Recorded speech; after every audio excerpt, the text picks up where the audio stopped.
Picture this. You're in Britain, and your boss calls your proposal quite good. Sounds great, right? Well, they might actually be politely telling you to scrap the whole thing and start over. Whereas in America, if your boss says your proposal is quite good, they're probably already clearing a space on the shelf for your award. We're often told we speak the same language. But are we even living in the same reality? Today, we're decoding the hidden signals behind British and American thinking. Welcome to Train Your Brain, the podcast where we unpack how culture shapes our lives. I'm Jessica, joining you from a rather gray London. And I'm Adam, over here in a bustling New York. We're getting into the fascinating and often hilarious differences between British and American mindsets. It affects everything from our work to our humor.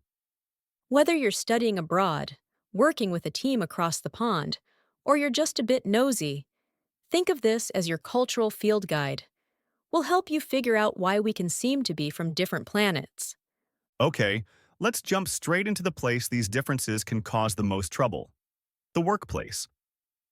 From an American perspective, the office is a stage for ambition.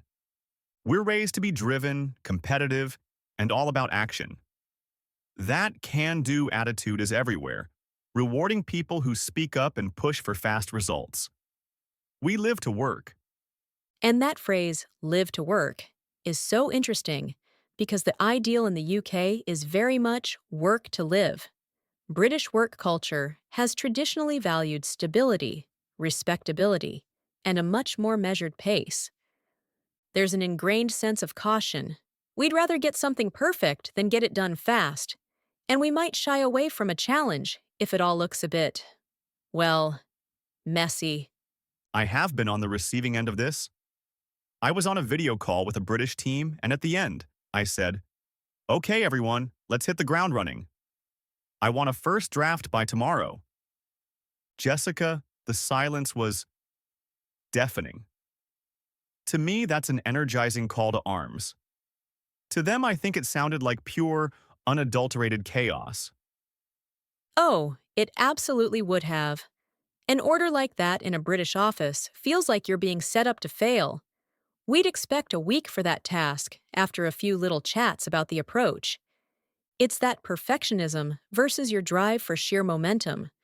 This brings us to a huge cultural split in the workplace: directness versus subtext. This is the big one, isn't it? It's where so much gets lost in translation. In the US, we mostly take things at face value. If I say, "That's an interesting idea, Bob," I genuinely mean it. And if a British manager says, "That's an interesting idea, Bob," they might think Bob's idea is bonkers, and he should never speak of it again. We operate on a steady diet of subtext and understatement.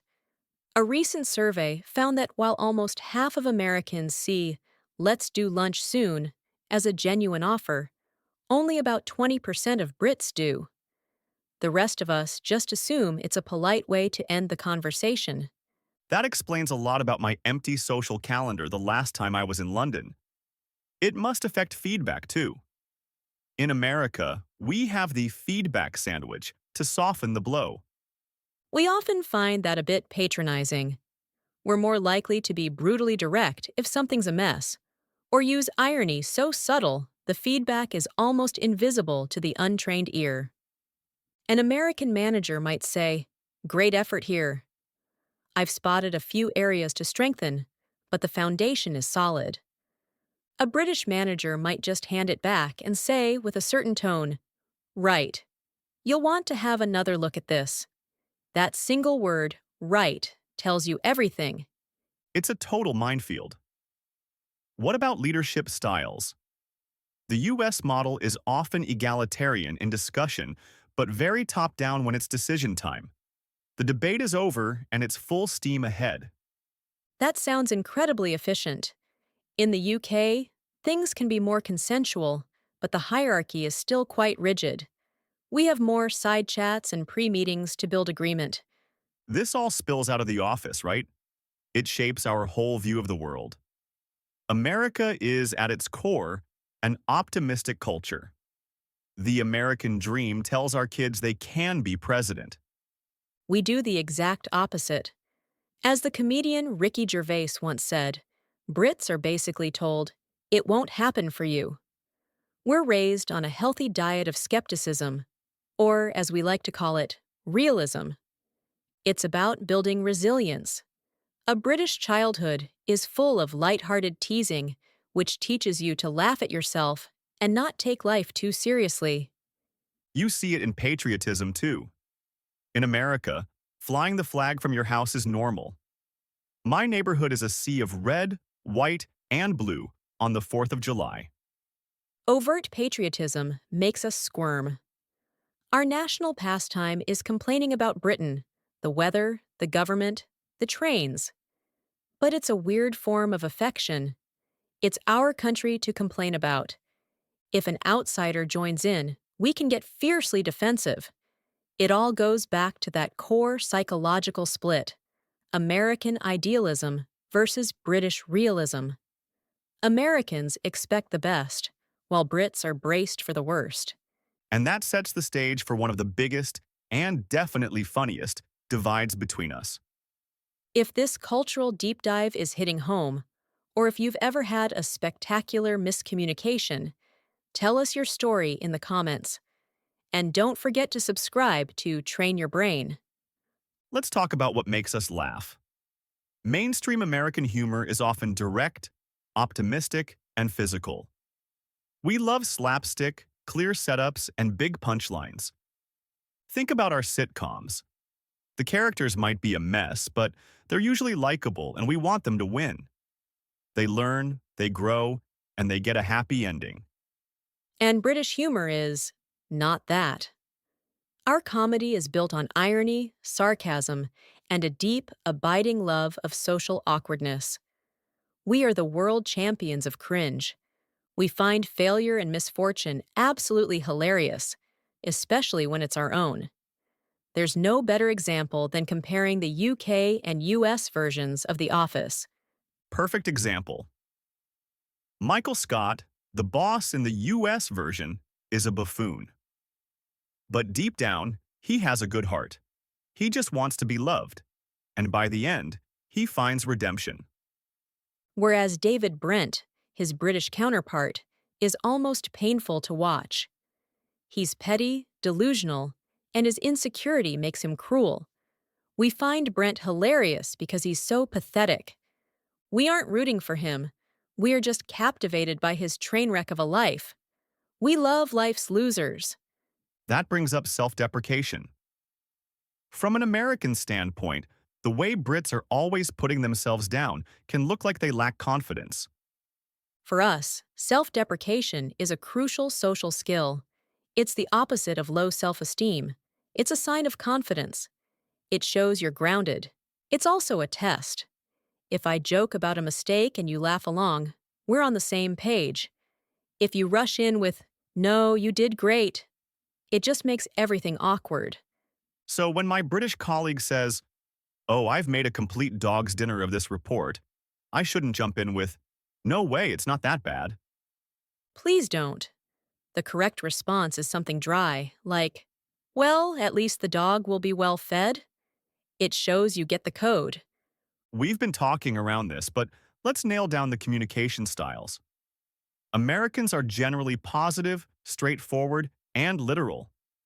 We aren't afraid of enthusiasm. I once emailed a British colleague, "Great work, everyone. This is a game changer." The response I got back was, "Yep. Not too bad at all. I was convinced I'd failed." Oh no, that's high praise. Not bad is British for good. Quite good is for perfectly adequate. And very good is for winning the World Cup. We are masters of understatement. It's a defense mechanism against looking too emotional.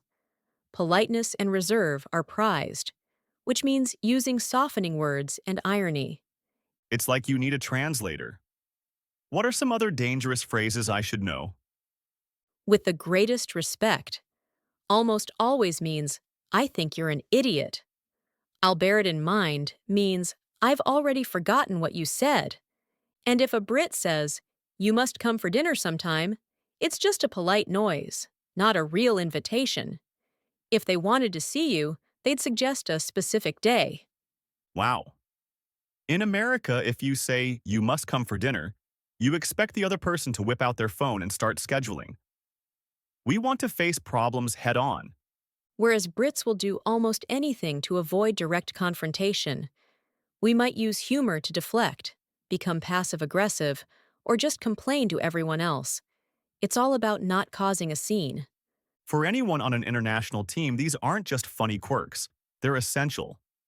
Understanding the cultural context behind the words is just as important as the vocabulary itself. Exactly. And we should point out that these lines are blurring with globalization. A lot of British startups are adopting a more American style directness to compete. It's true, we're all adapting. It's also worth remembering these are huge generalizations. A New Yorker is worlds away from someone from California. And someone from Glasgow is nothing like someone from Cornwall.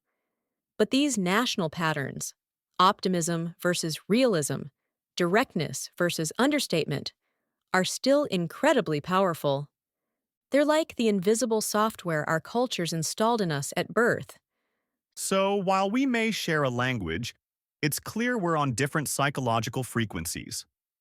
The American mind is tuned to the explicit, the positive, and the possible. While the British brain is wired for the implicit, the ironic, and the probable. Neither is better or worse, but understanding the difference is everything. It's all about training your brain to see past the words and hear the cultural code humming underneath. Thanks for joining us on Train Your Brain. If you enjoyed this episode, give it a thumbs up and subscribe for more cultural explorations. Let us know in the comments what other comparisons you'd like us to tackle.